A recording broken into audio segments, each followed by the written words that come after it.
All right, let's start with the NFC Championship game, Commanders at Eagles. It's presented by Inuit QuickBooks, your way to money.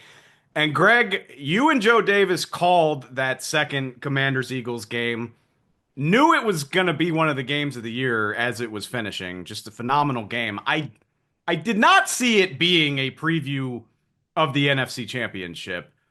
What does it say about Jayden Daniels and the Commanders that I mean they just kind of took that moment and ran with it. And when you can win two road playoff games with a rookie quarterback, I mean, how impressive is it to you as somebody who called one of their late season games to see him in this spot? Yeah, I mean, I wouldn't say we sat there in real time saying, okay, this is it. They're gonna, they're a game away from the Super Bowl next month. I don't know if we were ready to say that, but I remember as we were kind of putting a bow on that game-winning drive, and he hit the winner down the middle against Philly to win the game. I think, in the moment, the way we framed it, and listen, Jalen Hurts had gotten injured. He was out of the game. They were playing with a backup quarterback. Saquon really had he had first quarter. He had I think he had 100 yards, and then kind of struggled the final three quarters as Washington really kind of zoned in on just taking him out of the game. But as we were trying to kind of frame the game, it became pretty evident that Jayden Daniels, 5 touchdowns, not just 5 touchdowns, not just overcoming 5 turnovers, but doing it against what we came onto the broadcast. We said, this is the best defense in football. Vic Fangio has this group. They are the best unit. And at the time they were, I think they might have finished one or two when the season wrapped. So it was less about like, yes, Jayden Daniels, he's so good. He played so well. It was also compounded the fact that he was doing it against such a good unit that had been playing such good ball. So we walked out of the stadium there that day in Washington and said, listen, I'm not sure if they're ready to win the Super Bowl this year. And here we are. But I'll tell you what, that was a moment in real time ball against a real time opponent at home that it felt like Jayden Daniels said, you know what? I know I'm a rookie, but I'm as good as anybody in this league. It feels like he's playing with that level of confidence, since that game. You know what the crazy thing is too, and I went back and rewatched the game just to familiarize myself, and like you remember the game-winning drive, and I remember the Commanders had a bunch of turnovers too.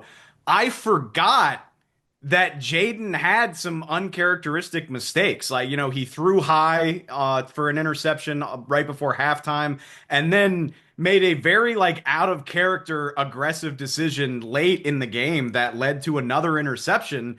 And like you've watched him in the playoffs and you're like, he's so poised, he's so clean, he never makes mistakes. I thought it was so impressive that he played a game where he kind of looked like a rookie at times and was still able to overcome it and get that win.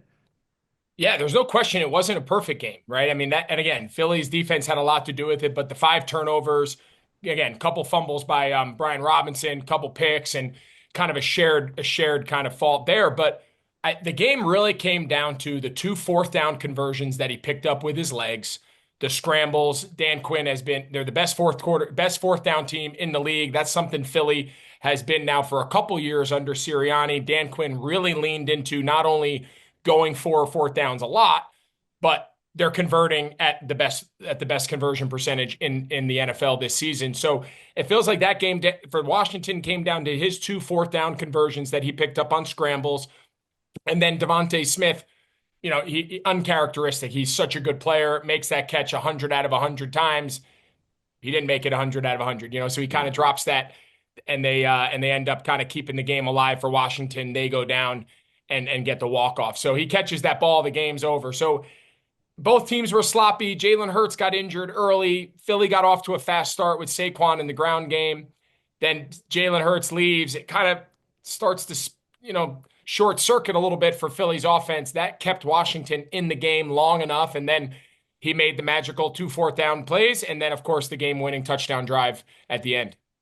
So let's spin it to this third version of this game. And Jalen did leave early in that last one with a concussion. This week it's a knee injury. He got tackled awkwardly by the Rams. He finished the game. I don't think there's no doubt he's going to play in this game, but he looked compromised down the stretch against LA. You didn't see that mobility. He got sacked 9 times, which is ironic because he was having such a fantastic day as a runner before that. So you talked about Jayden. Obviously, his legs are amazing for converting fourth downs. The Commanders love to do that. Jalen Hurts is very similar. This is a team that loves to do the brotherly shove. Jalen Hurts loves to extend plays with his legs and pick up extra yardage that way. How does the dynamic of this change if Jalen Hurts' mobility is limited in this game, which I kind of assume it's going to be? Yeah, I think it's directly proportional to just how limited is he mobility wise? How much do they have to protect him just because of the knee? It's directly impacted by how they're able to play the game. You mentioned their ability to be good on fourth down, the quarterback sneak, the tush push. Again, that is not just that one play. Oh, it's fourth and short. We're going to go ahead and run the quarterback sneak. It is in Kellen Moore and Nick Sirianni. It is in their brain. The second they get to like the minus 40, meaning their side of the field's 40, in their mind, they're in four down territory. It's like first and nine. It's first and 8.5 because they know on third and five, when every team in the league needs to get 5 or more yards to stay, it's mostly a passing down. With them, you see them hand the ball off. You see them throw short of the sticks because they get 3.5, 4 yards. Fourth and one is a no-brainer. They're going to go for it, quarterback sneak, and it's done. So in the games that Jalen missed down the end, there was a couple fourth down tries. We called it. We called it that following week after he got hurt against Washington. And there was a couple early tries where they punt instead of go for it on fourth down. So that's a definite huge, kind of advantage that they play with over the last couple of years because of Jalen and because of their ability to go for it on fourth down, especially with the quarterback sneak. Second to that, for as good as Saquon Barkley is, one of the big challenges that teams have in defending him is Philly can account for an extra guy in the box. So whether you're playing heavy boxes or light boxes and two high shells, all of that aside, because of the threat of every single run being in the shotgun and Jalen being able to pull it, we saw the first touchdown, on Sunday against LA, and he takes the distance. So the linebackers on the backside are a little slower to fill. The backside defensive ends are a little slower to close down on Saquon because of his ability to run some of the bash and some of the quarterback counter and read stuff. So all of a sudden, if they find out early in the game that Philly's unwilling or unable to run Jalen, now all of a sudden your run cues are different for Washington. How you defend the quarterback, him being in the gun now is no different than him being under center. We're now back to even numbers. So I think it's a huge story this year because a healthy Jalen Hurts, the impact that he has, I think you turn on any TV right now, everybody talking about this game, and everybody is harping on the passing game of Philly. But I think what we can differentiate between it is, yes, it is not a high volume passing game, but it is a very highly efficient passing game, especially when they're at their best and they're healthy. And I think that's all they need to be. They have the weapons, they have the O-line, they have the run game, they have the mobile quarterback in both scramble and design runs. They don't need to put all of their eggs in the basket of the passing game. And oh, yeah, we've got the best defense in football. We're not playing 30-point shootouts most weeks. So the formula in which they play is real. It's effective. They don't have to go out and artificially chase points and throw the ball 50 times because of how good the other areas of the team are. So I think that's a big point. His impact in the game, I could argue, is more important for all the other things besides just the quarterback throwing the ball to the receiver. That's Sure. an obvious. I think the other stuff, game management, fourth downs, quarterback run, keeping the defense honest of quarterback run and not let them just sell out on Saquon, that he has as big of an impact in that area as he does actually throwing the ball. Let me ask you this, and I think it's so interesting. I've been saying all year, and like not to take credit away from Philly's coaching staff, but this roster is so damn good that I've been saying all year, like, I just don't think there are that many teams that can bow up and hang with you one on one. Whether you talk about the offensive line and Saquon doing their thing, when you get good looks in the passing game, one of those guys is going to be open. And even if it's not like high volume, like you said, they're going to be able to pick up third downs and continue to move the ball. With all of that in mind, let's just assume Jalen is a little compromised in the way that he can move. Do you try to reinvent the wheel here? Or like, I think people think of it as a bad thing to just stubbornly play your game. But do you think Philly's good enough to do that anyway and just try to run it right at Washington and play their game, even if Jalen's not quite the same player? Yeah, I think at this stage of the year, I think you have to be so careful just completely reinventing yourself. I think right now, what wins in the playoffs, of course, there's little wrinkles, especially now playing a team for the third time. There's some things you want to use from your first couple matchups to maybe give them false reads, give them false cues, kind of and kind of just show whether it's your fronts and coverages or show whether it's your protections on offense or whatever it is. You definitely don't want to just go out there and just say, all right, we're going to do the exact same thing because teams are too good, coaches study too much, and it's just too easy to dissect. But I think teams sometimes swing the pendulum too far the other way. And all of a sudden they go out there and they start putting in route concepts they don't have a lot of reps on. Especially if Jalen is limited this week in practice. You can't put in a whole bunch of new concepts and formations and reads and make him progress. And what he's going to do it in walkthrough or so again, I think how many reps he takes in practice this week directly indicates what new wrinkles you can put in because you're not going to get a lot of reps doing them. So I've always been of the thing, have a couple new wrinkles to present things differently, but do what you have a lot of reps on. Things that you've done since training camp, things that you've had success with all year round. Now, maybe it's a different formation. Now, maybe we hide it because we set the formation to the different boundary or we use motion or shift to just show a different picture to the defense pre-snap. There's a lot of ways to disguise things, but I just think you have to be careful, especially in a game of this magnitude where everyone's going to be amped up and there's a lot on the line, throwing too many new things at your guys. And, nowadays you're going to get maybe one full practice a week at this stage in the year, and your quarterback may or may not even get any of those full speed reps. Yeah, I think I saw Nick Sirianni said Wednesday they were going to walk through, which, Yeah, that's common. yeah, I mean, at this point in the year, I think that makes perfect sense, especially, if you got guys like Jalen Hurts dealing with injury.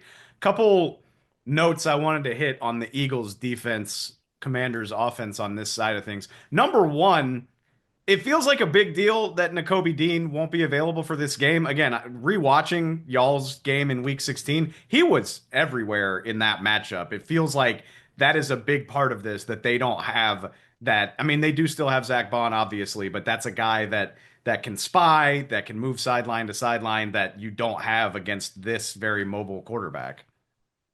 Yeah, I think that's spot on. Obviously, the defense has played at a high level, pretty much the whole year. Vic Fangio is as good as it gets as far as taking away what you do best, taking away what, maybe you've had success with, whether it's in their two matchups or just in general throughout the year. But I think the versatility of a guy like Zach Bond, I think we've talked, it seems like every week everyone just talks more and more about him. And on some of our broadcasts, we've made the point they can play nickel, right? So they can have Cooper DeJean on the field with four other defensive backs and play nickel and play four big bodies on the front. And then Zach Bond is like their extra down player. So if they want to build five-man spacing, which is kind of like a Vic Fangio kind of staple, they can build five-man spacing. So two edge players and then three big bodies on the interior and then two off-ball run and chase guys. So of course that was Nakobe Dean. And then it could be CJ Gardner-Johnson, or it could be Cooper DeJean. It could be Reed, however they kind of close the formation and close the defensive front. But Bond can be an off-ball player and play like 4-2 spacing, or he could be an on-ball player and play like 5-1 with a nickel. So if you play against Washington, they don't huddle. It gets very challenging sometimes unless they sub for you to sub because they get up on the ball. So I think there's going to be a lot of times where the ability to stay in the same personnel grouping for Philadelphia, but present different looks, present different fronts, present different coverage structures, but it's the same 11 bodies. I do think that helps you out because in order to build all those fronts and coverages, if I have to sub personnel groupings between base and nickel and dime, and I can't do it because I don't know how fast you're going to snap the ball because you don't ever get in the huddle. So, so I think, and again, Washington they're not huddling, but they're not necessarily always running no huddle, right? So I think that's a key differentiation. They're not always going fast. They're just getting up on the line of scrimmage and they could snap it now or they can snap in 15, 20 seconds from now. You don't know because they can alter their tempo. So I think all of that is a big part of how Fangio puts together this defensive scheme. How many different fronts, looks, pressures, and coverage packages can I put in from the same personnel grouping if I get stuck with those guys on the field because they don't allow me to substitute? I love the way that ties into my other point, which was Fangio tried to blitz Jayden pretty frequently in that last game, and it did not work. I looked it up. Next Gen stats, according to them, Jayden was 10 of 15 for 173 with 3 touchdowns when the Eagles brought extra rushers at him. But at the same time, this is not a guy that you want to like drop 8 and just let hang out back there. So how do you find the balance there if you're Vic Fangio in pressuring but also not losing the plot against a guy who can clearly handle it? Yeah, so of course the ultimate dream for every defensive coach is that you can rush for and that your front's going to get there and that the quarterback isn't going to be able to go entirely through his progression and have a lot of time to stress your coverages, right? That's every dream defensive coordinator has. And again, at times this Philly defensive front has been a bear and they've been tough and they've got some guys that have stepped up. Obviously, Jalen Carter at the end of that game kind of took over. Granted, they decided not to block the best player on the field, but that was just a breakdown by Los Angeles. But he can get after the quarterback and win one-on-one. I think Nolan Smith has really come on and played well. So I mean, they got guys that can get after the quarterback that they don't have to always pressure. I think the fine line for Fangio is because so much of this offense is there's like an RPO quick game element where he's highly accurate, the ball gets out. He really attacks like the 15 and under the 8 and under, like those bands of the defense. So if you think about it in like 3 tiers, right? There's like the yard, the line of scrimmage to like the 5 or 6 yard line. Then there's like 6 to 12, and then there's the deep game over your head, and we're trying to go. They kind of operate in those first 2 levels, and the ball comes out on time. So you kind of have to get a feel for if it's going to be a catch and throw game. There's really no sense in bringing a lot of second level pressures because all you're doing is voiding zones. All you're doing is just opening up more space on the back end.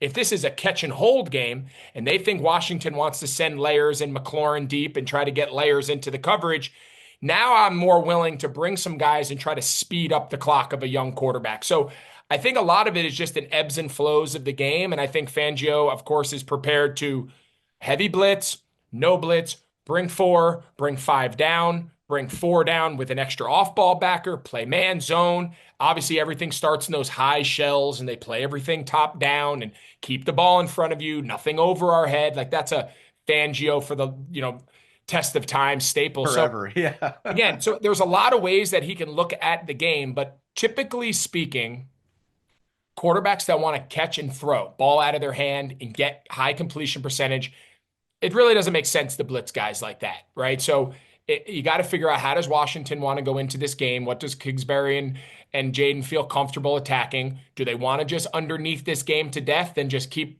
the integrities of your zones, mix up your leverages, mix up your pictures, and try to get Jayden to hold the ball by taking away early reads. And now your front's got to win and your front's got to get there. So if you're listening to this show, I don't think you need us to explain how the Eagles could win this game. They're 6-point favorites at home. Best running game in the NFL against the suspect run defense. Eagles are great with ball security. But Greg, if we see a Commanders win on Sunday, what do you think is like the biggest element that would lead to that? Whether it's a matchup, whether it's, fourth down seems like it's going to loom large in this game. What would it be if the Commanders are able to engineer a win here?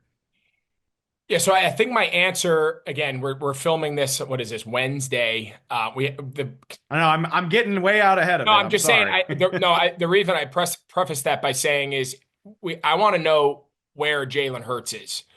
If Jalen Hurts comes out today and he's full participation, albeit a walkthrough, and we get videos and he's moving around pretty good, I think I feel a little bit differently. If he's going to be really limited and he's going to be in gun, just operating from his spot, mobility is going to be an issue. Design runs are probably off the table. I'd probably give you a different picture. So putting all that aside for a minute, as far as just Washington goes, obviously they can't turn the ball over 5 more times. You are just not, that was an anomaly. That took a unique circumstance, a unique situation to overcome 5 giveaways and win an NFL football game. I'm not betting ever. It's not going to happen again, let alone in the NFC Championship. So obviously it goes without saying they got to keep the ball, they've got to control the ball, and they've got to maintain possession and not turn it over. I think the story is this Washington defense.